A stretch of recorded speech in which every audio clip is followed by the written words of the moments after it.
Meena beautiful ആയിട്ടുള്ള ഒരുപാട് നല്ല സീൻസ് ലാലേട്ടൻ്റെ കൂടെ അഭിനയിച്ചതിന് മുമ്പ് അഭിനയിച്ച സിനിമകളിലൊക്കെ നമ്മൾ still we cherish those scenes. അത്രയും ബ്യൂട്ടിഫുൾ, എസ്പെഷ്യലി സോങ് സീക്വൻസിലൊക്കെ. ഈ സിനിമയിലും ആ ഒരു കെമിസ്ട്രി, നിങ്ങളുടെ ഇടയിലുള്ള ആ chemistry it has worked out very well.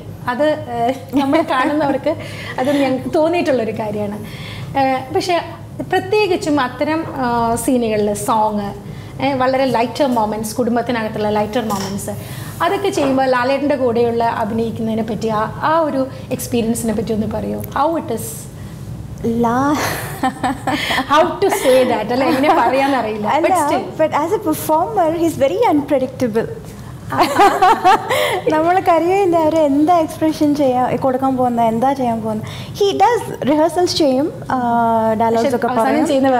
But you can predict ടേക്കിൽ എന്താ വരും, എങ്ങനെയാ ചെയ്യും. It's like and it's like very normal. ഒരു ആക്ടിങ് ചെയ്യുന്നത് പോലെ ഉണ്ടാവില്ല. It's so natural.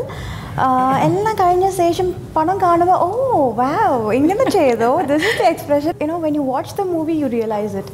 ചെയ്യുമ്പോൾ കൂടെ അത്രയും ഫീൽ ചെയ്യില്ല. ഇപ്പം ഈ പറഞ്ഞു ഇതിപ്പം തേർഡ് പേഴ്സൺ ഇത് പറയുന്നത് ഞാൻ കാണുന്നത്.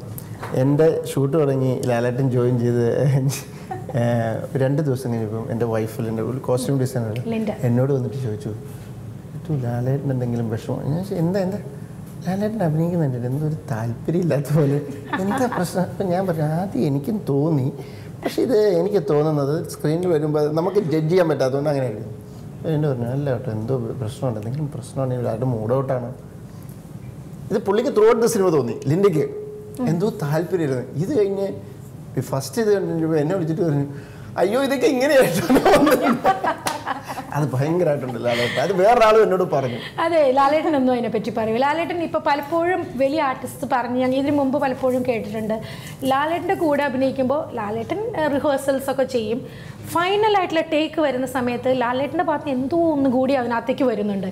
അത് ലാലേട്ടൻ അറിഞ്ഞു വരുന്നതാണോ അറിയാതെ വരുന്നതാണോ വരുന്നു എന്നുള്ളതാണ് സത്യം. ഞാനല്ല, ഇപ്പം നമ്മൾ ഈ സിനിമ അഭിനയിച്ചു കഴിഞ്ഞ ശേഷം പിന്നെ ഇത് റിലീസാകുന്നവരെ ഇതിന് വലിയൊരു ട്രാവലുണ്ട് അല്ലേ. ഇതിപ്പോൾ ഫിലിമായിട്ട് അത് പോയി അതിലൊരു വാഷിംഗ്, അങ്ങനെ ഒരുപാട് കാര്യങ്ങൾ. അതിൻ്റെ അകത്തൊരു ദൈവം കയറും എന്നാണ് ഞാൻ പറയുന്നത്. സത്യം അതായിരിക്കില്ല, എനിക്കറിയില്ല. അതിപ്പോൾ നമ്മളങ്ങനെ പറയണ്ടല്ലോ. നമ്മളാ ഒരു ഈ life span of an actor എന്ന് പറഞ്ഞാൽ വളരെ ഷോർട്ടാണ് ബിറ്റ്വീൻ ആക്ഷൻ ആൻഡ് കട്ട്. ആ സമയത്ത് നമ്മളിലേക്കൊരു ഇപ്പം ഞാൻ ഇംപ്രവൈസ് ചെയ്തു എന്നൊക്കെ വലിയ വാക്കുകൾ പറയും. അത് നമ്മൾ തോന്നിപ്പിക്കുന്നതല്ല, നമ്മളെ തോന്നിപ്പിക്കുന്നതാണ്. എല്ലാ കാര്യത്തിലും അങ്ങനെയാണ്. പാട്ടുകാരിലുണ്ടാകാം അല്ലേ, ഡാൻസ് ചെയ്യുമ്പോൾ ഉണ്ടാകാം, ഫുട്ബോൾ കളിക്കുമ്പോൾ ഉണ്ടാകാം, ക്രിക്കറ്റ് കളിക്കുമ്പോൾ. ആ സമയത്ത് നിങ്ങളിലേക്കൊരു എനർജി, അൺനോൺ തിങ്. അതിനെ നിങ്ങൾ ഗുരുത്വമെന്നോ അല്ലെങ്കിൽ ഇംപ്രവൈസേഷൻ എന്നോ ദൈവമെന്നോ കഴിവെന്നോ ബുദ്ധിയെന്നോ ഒക്കെ എന്ത് പേരിലും. പക്ഷെ അത് കിട്ടുക എന്ന് പറയുന്നതാണ് ഒരു ബ്ലെസ്സിങ്. ഒരു പക്ഷേ നമുക്കറിയില്ല. എൻ്റെ അടുത്ത് പലപ്പോഴും സെക്കൻഡ് ടേക്ക് ഓർ തേർഡ് ടേക്കിൽ കഴിഞ്ഞ പ്രാവശ്യം ചെയ്ത പോലെ ചെയ്യുമെന്ന് പറയുമ്പോൾ എനിക്കറിയില്ല. കാര്യം നമ്മളതിനെ അതിനെ ഡിലീറ്റ് ചെയ്ത് അടുത്തൊരു ഷോട്ട് ചെയ്യുമ്പോഴാണ് കാര്യം. അല്ലെങ്കിൽ ഒരു 5 or 10 ടേക്കൊക്കെ ഒരു പോകുമ്പോൾ your chemistry, your brain knows what you are going to do, നിങ്ങൾ എന്താണ് ചെയ്യാൻ പോകുന്നത്. അപ്പോൾ അതിനെ സിസ്റ്റമിൽ നിന്ന് ഡിലീറ്റ് ചെയ്തിട്ട്, അതുകൊണ്ടായിരിക്കാം ഒരു പക്ഷേ ഞാൻ അറിഞ്ഞോ അറിയാതെ ഒരു ഷോട്ട് കഴിഞ്ഞാൽ ഞാൻ അവിടെ പോയിരിക്കില്ല, ഞാൻ വേറെ എന്തെങ്കിലും ഒരു തമാശയോ കാര്യങ്ങളോ കാണിച്ച് വേറെ എവിടെയെങ്കിലുമൊക്കെ അങ്ങനെ പോകുന്നത്. അതുകൊണ്ടായിരിക്കാം.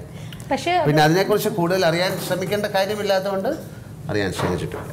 ഇപ്പോൾ നമ്മൾ പറയാറുണ്ട് അമിതാഭ് ബച്ചൻ എന്ന് പറയുന്ന ഒരു കൾട്ടാണെന്ന് പറയും. ഷാരൂഖ് ഖാനെ പറ്റി പറയും ഈസ് എ പെർഫോമർ എന്ന് പറയും. Aamir Khan is an actor, born actor എന്ന് പറയും. രജനി സാറിനെ പറ്റി പറയുമ്പോൾ നമ്മൾ ഒരു ദൈവത്തിനെ പോലെ തന്നെയാണ് തമിഴിയൻസ് അദ്ദേഹത്തെ കാണുന്നത്. മോഹൻലാലിനെ പറ്റി ഞങ്ങൾ മലയാളികൾ എന്താണ് പറയാന്ന് കേൾക്കണ്ടേ? A culmination of all. Right, she said it. That's it. That she got it. അത് ഇതെല്ലാം ചേർന്നതാണ്. ഇപ്പോൾ മലയാളിയുടെ ഒരു സൈക്കി വെച്ച് ദൈവമായിട്ടൊന്നും മോഹൻലാലിനെ കാണില്ല, ലാലേട്ടനെ അങ്ങനെ കാണുന്നില്ലായിരിക്കും. പക്ഷേ ആ ദൈവത്തിന് ദൈവികത ഉള്ള മറ്റു കാര്യങ്ങൾ ഈ പറഞ്ഞ എല്ലാം ചേർന്നിട്ടുള്ള ഒരു വ്യക്തിത്വമായിട്ട് മലയാളികൾ കാണുന്നു എന്നുള്ളത് എനിക്ക് തോന്നിയ ഒരു കാര്യമാണ്. അതൊരു പക്ഷേ നമ്മൾ കേരളത്തിൽ ജനിച്ചുകൊണ്ടും മലയാള സിനിമയിൽ അഭിനയിക്കുന്നതുകൊണ്ടും മലയാളം സംസാരിക്കുന്നതുകൊണ്ടായിരിക്കാം.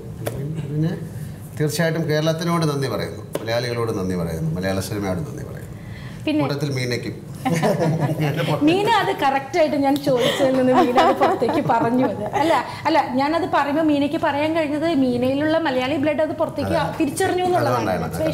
എന്തായാലും വേറൊരു കാര്യം കൂടി ചോദിക്കട്ടെ, ഈ പല ഇന്റർവ്യൂസിലും ലാലേട്ടനോട് നിങ്ങളെല്ലാവരും ചോദിക്കാൻ ആഗ്രഹിക്കുന്ന കാര്യമാണ്. അദ്ദേഹം പലപ്പോഴും അതല്ല അവസാനം ഞാൻ വേറെ ചോദ്യം അവസാനമായിട്ടില്ല.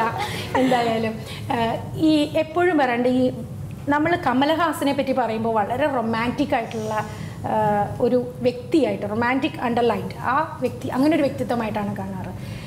പക്ഷേ ലാലേട്ടനെ പറ്റി പറയുമ്പോൾ ലാലേട്ടൻ എപ്പോഴും പറയുന്ന പ്രണയം എന്നുള്ള വാക്കുണ്ട്, സർവ്വചരാചരങ്ങളോടുമുള്ള പ്രണയം.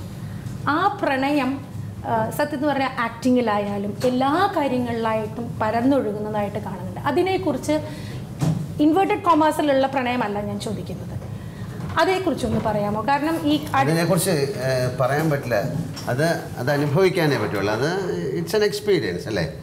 അതിപ്പോൾ ഞാൻ അങ്ങനത്തെ ഒരാളാണ്, അതിപ്പം എൻ്റെ ഫിലോസഫിയിലൂടെ ഞാൻ സഞ്ചരിക്കുന്നതാണ്. നിങ്ങൾക്ക് അതെങ്ങനെ തോന്നുന്നു? എനിക്ക് അതാണോ എല്ലാവരെയും സ്നേഹിക്കുക നമുക്ക് എന്ന് പറയുന്നത് നല്ല കാര്യമല്ലേ. അപ്പോൾ അതിൻ്റെ റിഫ്ലക്ഷൻ സിനിമയിലോ അല്ലെങ്കിൽ നമ്മൾ ചെയ്യുന്ന പ്രൊഫഷനിലോ എന്തെങ്കിലും ഉണ്ടാകും. ഒരാളോട് സ്നേഹത്തിൽ പെരുമാറുക അല്ലെങ്കിൽ വേറൊരു ജീവിയോടോ സ്നേഹത്തിൽ പെരുമാറുക എന്ന് പറയുന്നതാണ് നമ്മുടെ ധർമ്മം. അത് ഉണ്ടാക്കിയെടുക്കേണ്ടതാണ്.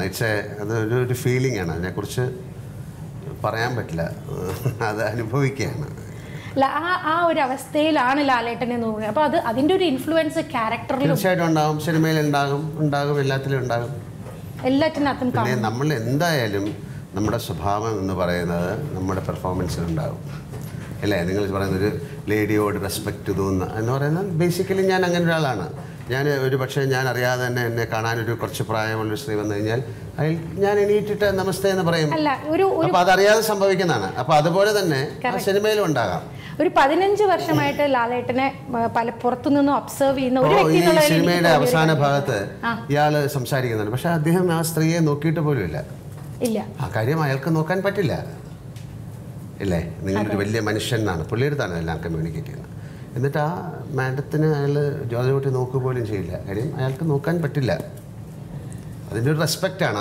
ഒരു അമ്മ എന്നുള്ള അല്ലെങ്കിൽ ഭാര്യ എന്നുള്ള ഒരു സിസ്റ്റർ എന്നുള്ള ഒരുപാട് റിലേഷനിലൂടെ അയാൾ സഞ്ചരിച്ചിരിക്കാം. ഇപ്പോൾ വേണമെങ്കിൽ എപ്പോഴും അങ്ങനെയാണല്ലോ, ഒരു സിനിമ കഴിഞ്ഞ് ഒരു ചോദ്യം ചോദിക്കുമ്പോൾ അതിന് ഒരുപാട് ആൻസറുകൾ ഉണ്ടാകുകയാണ്. ആ നിമിഷം നിങ്ങൾ അങ്ങനെ ആലോചിച്ചോന്ന് ചോദിച്ചു കഴിഞ്ഞാൽ പറ്റില്ല. വെൻ യു സീ ഈ പടം കണ്ടു കഴിഞ്ഞിട്ട് നമുക്കതിൽ നിന്ന് റിലേറ്റ് ചെയ്യാം. അപ്പോഴാണ് ഒരറിയാതെ ഒരുപാട് നിങ്ങൾ അഭിനയിച്ചിരിക്കുന്നു അല്ലെങ്കിൽ നിങ്ങൾ അതിനെ ഇമോട്ട് ചെയ്തിരിക്കുന്നു എന്നറിയുന്നത്, എന്ന് തിരിച്ചറിയുന്നത്.